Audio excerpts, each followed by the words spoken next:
In your book, you talk about one of the ways that the church is complicit is through expressive individualism. I'm wondering if you just tell us a little bit about what expressive individualism is. Yeah, expressive individualism is the idea that the unique you is the core of feelings within you. And in order to be truly and fully you, you should be able to express those outwardly. If you take, for example, Bruce/Caitlyn Jenner's interview with Diane Sawyer in, I think it was on 60 Minutes, the transcript's available online. Jenner's language is very interesting there. Jenner talks about having lived a lie and finally being able to be themselves. And that's the language of expressive individualism. It's a rather, transgenderism is a rather extreme case, but it's typically how we think about ourselves today. We're taught to think that the real me is my feelings, and my ability to express those feelings outwardly makes me an authentic person. Now, that's not an entirely bad idea. We know, first of all, that there's an inner core of feelings in each of us. Freud and the Romantics, whatever, they didn't invent the inner space. We have it there in the psalmist.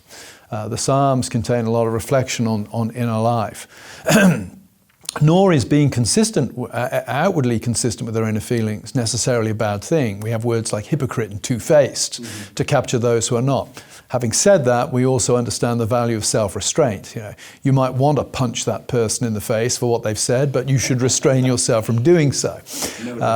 And I think as Christians, we want to acknowledge the validity of the inner space. I mean, when Rousseau is developing what we now call expressive individualism, this notion of the inner self in the 18th century, Jonathan Edwards is writing The Religious Affections. There is this interest in the inner space.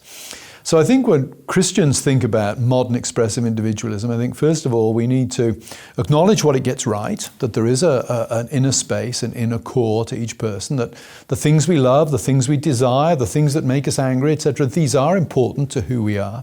But secondly, I think we need to avoid the mistake of assuming, therefore, that that's all we are.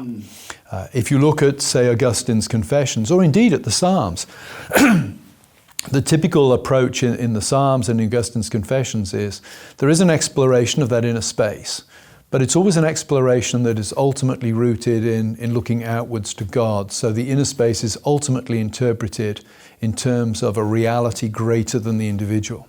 So I would say on the expressive individual front, yeah, there's the things we need to acknowledge there, but as Christians we need to realize that the objective or the indicative, the external realities are ultimately the benchmark by which we should measure the internal realities within us.